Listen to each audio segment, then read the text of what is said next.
What's up, guys? In today's video, we're going to do an Indian man height tier list. This is going to depend on which region you're from, but if you are Indian or brown, you can all relate to this video. I think this video is important because it's good to know the standards that are set in place given your race, because obviously if you are whites, it might be a different factor than if you are brown or Asian, or even if you're African American. There is different standards based on your race. People have different expectations of you. That's just the nature of the game.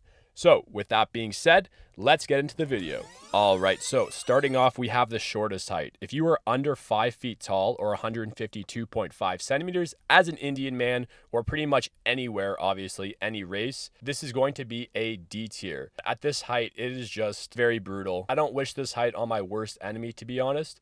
And yeah, under 5 feet tall as an Indian man, as a white man, pretty much any race is going to be D tier. Next, we have 5 feet tall to 5'2". So as an Indian man, if you are this height, so around 152 to 160 centimeters roughly, at this height, this is also going to be a D tier. Why is this a D tier? So at this height, again, you're just under the normal average to a point where it sticks out and it's always going to be a detriment.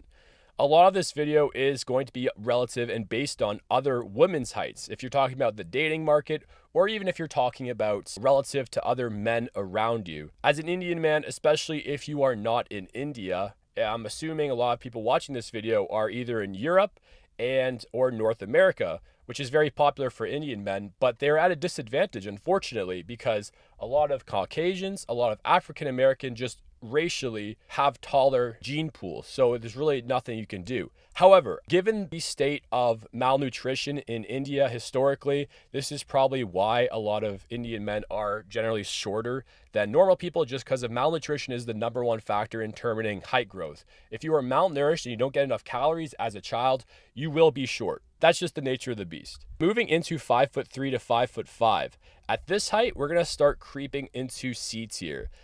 C tier, I would definitely consider as slightly below average, but at this height, you could probably still get a normal girl. As crazy as that sounds, you'll stick in with society. It won't be too much of a detriment factor.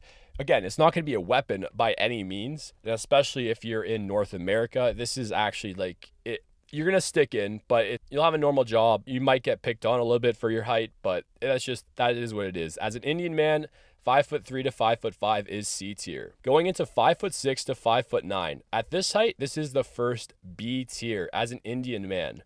Now, if we were talking about Caucasian men, which I will do that video in the future, I'd probably put 5'6" to 5'9" at C tier, just because again, the standards are a little bit different. But as a brown man, if you're 5'6" to 5'9", you are well within the average in that height.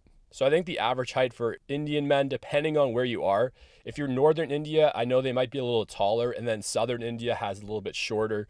But again, 5'6" is a very healthy height, and 5'9", like you're actually creeping on being considered tall, which is crazy to say because 5'9", depending on where you go, is considered dwarf status. Moving into A tier, at the height of 5'10" to 6'1", this is a solid A tier height.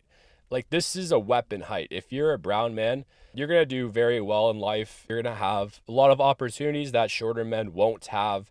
And as an Indian man, like comment down below if you are this height, because that's honestly it's not really like you worked for it, but I'm sure some of you guys did. Making sure that you're eating, you're getting your nutrients in, you're getting your protein in is very beneficial. So if you're under the age of 18, please try to maximize your height growth. Moving into S tier, we have 6'2" to 6'6". This is the awesome height to be at. If you're within 6'2", a legit 6'2" to 6'6", you are just crushing in life. Nothing you do, honestly, like you can get away with so much at this height. The thing is, I try to tell tall people, a lot of tall people that walk around don't realize that they're at such an advantage.